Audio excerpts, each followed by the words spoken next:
DemocracyNow.org, The War and Peace Report. I'm Amy Goodman. A secret Senate Intelligence Committee report on the CIA's torture program questions the program's underlying legal framework and accuses the agency of impeding its overseers and manipulating the media. According to the report's conclusions, which were obtained by McClatchy, the CIA issued incorrect claims about how many people it held and subjected to so-called enhanced interrogation techniques, inaccurately characterized the effectiveness of the techniques, actively avoided or impeded oversight by Congress, the Justice Department, and its own Inspector General, ignored internal critiques, and manipulated the media by coordinating the release of classified information, which inaccurately portrayed the effectiveness of the agency's enhanced interrogation techniques. The Senate Intelligence Committee has voted to declassify the conclusions and other sections of the report, but not before they're reviewed by the CIA. The United Nations Security Council has approved the deployment of a 12,000-member peacekeeping force to the Central African Republic, where violence between Christians and Muslims has sparked fears of genocide.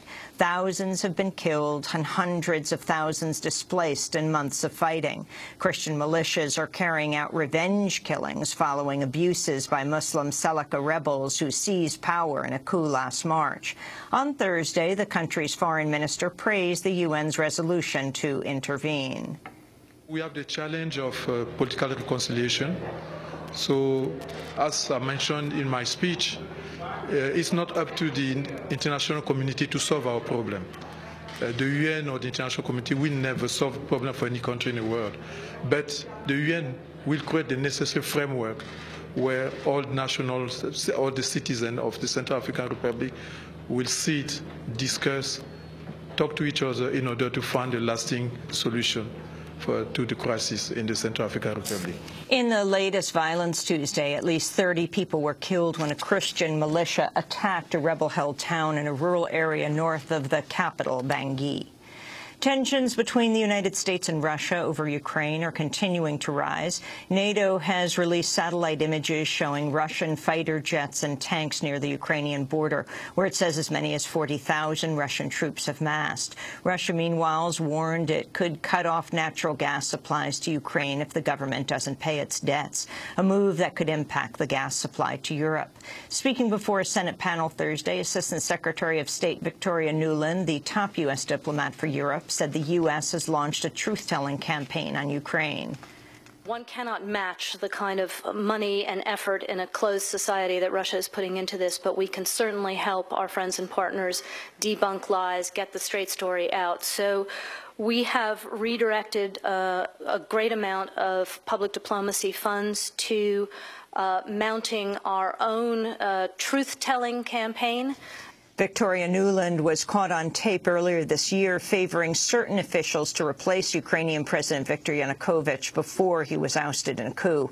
Her apparent favorite, Arseniy Yatsenyuk, is now interim prime minister. He is in Yanukovych's hometown of Donetsk today in a bid to ease tensions with pro-Russian demonstrators who've occupied a government building.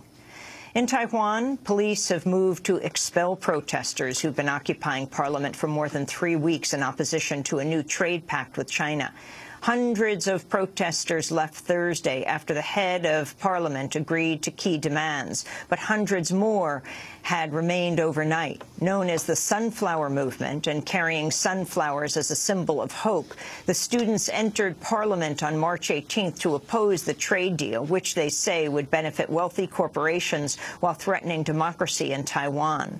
Despite spates of violence and police attempts to oust them, they remained in place until this week. They now say they will take their movement to the broader society. The National Security Agency has refused to give German Chancellor Angela Merkel access to her NSA file or answer questions from Germany about U.S. surveillance. That information was revealed when a German parliament member queried the government about steps it had taken after reports the NSA spied on Merkel's phone calls. The NSA has reportedly instituted a blanket policy of withholding data from people who want to know if the NSA has spied on them. President Obama's Health and Human Services Secretary, Kathleen Sebelius, who oversaw the disastrous rollout of the Affordable Care Act, is resigning after a 5-year tenure. Sebelius comes under intense criticism following the technical problems that plagued the launch of the health care law. On Thursday, she said about 7.5 million people have now signed up for insurance through the new private marketplaces. Today, Obama is nominating Sylvia Matthews Burwell, director of the Office of Management and Budget, to replace Sebelius. House Republicans are continuing their battle against Lois Lerner, the IRS official at the center of the agency's alleged targeting of political groups. An IRS unit used keywords to single out certain political groups, most of which were right-wing. On Thursday, a House committee voted to hold Lerner in contempt for refusing to testify at 2 panel hearings. A day earlier, another House panel voted to ask the Justice Department to consider criminal charges against Lerner. President Obama paid tribute to the civil rights movement and President Lyndon Johnson Thursday during an event at the Johnson Presidential Library in Austin, Texas. Obama hailed the passage of social programs like Medicare, as well as the Voting Rights Act of 1965, which was gutted last year by the Supreme Court. The event honored the 50th anniversary of Johnson's signing of the Civil Rights Act on July 2nd, 1964. I reject such cynicism because I have lived out the promise of LBJ's efforts. Because Michelle has lived out the legacy of those efforts. Because my daughters have lived out the legacy of those efforts. Because I and millions of my generation were in a position to take the baton that he handed to us. Outside the library, immigrant rights activists chained themselves to a statue of Martin Luther King Jr. to protest the Obama administration's record deportation of immigrants, 2/3 of whom either committed minor infractions like traffic violations or had no criminal record at all.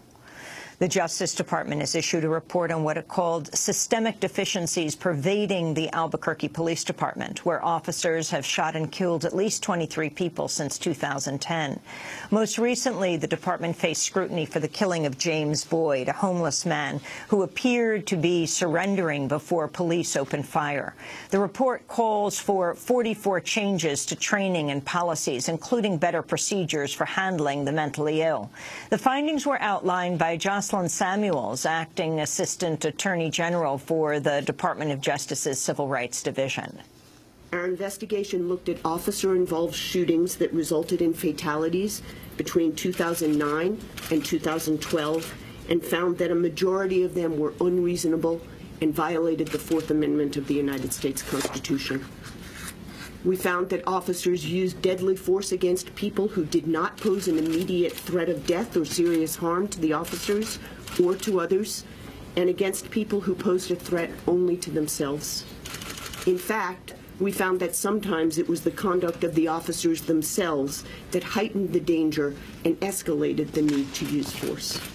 The report also details abuses involving tasers or stun guns, noting police once tased a 75-year-old man who refused to leave a bus station, tased and repeatedly kicking a developmentally disabled man who was unable to talk, tased a 16-year-old boy who refused to lie on a floor covered in broken glass, and tased a man who had poured gasoline on himself, thereby setting himself on fire. General Motors has placed 2 engineers on paid leave amidst a widening scandal over an ignition switch defect linked to at least 13 and potentially hundreds of deaths. GM also added another repair to its recall of 2.6 million cars with faulty ignition switches.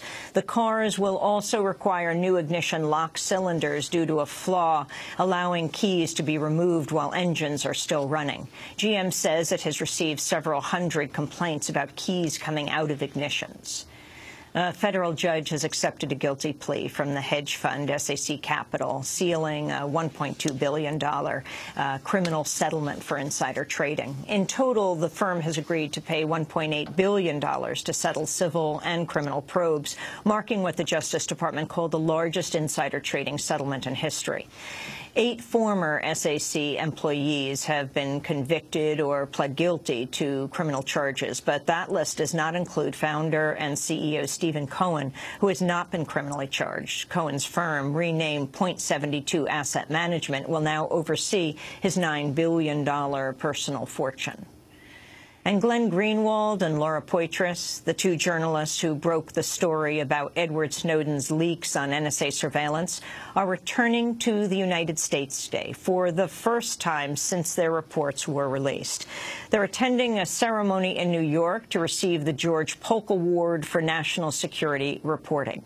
Greenwald told the Huffington Post he wants to return because, quote, certain factions in the U.S. government have deliberately intensified the threatening climate for journalists, and, quote, it's just the principle that I shouldn't allow those tactics to stop me from returning to my own country, he said.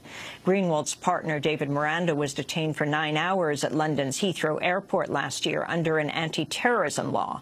Laura Poitras, an award-winning filmmaker who reports on U.S. wars and surveillance, has been detained dozens of times in the past when re-entering the United States. And those are some of the headlines. This is Democracy Now!, democracynow.org, The War and Peace Report. I'm Amy Goodman. And I'm Juan Gonzalez. Welcome to all of our listeners and viewers around the country and around the world.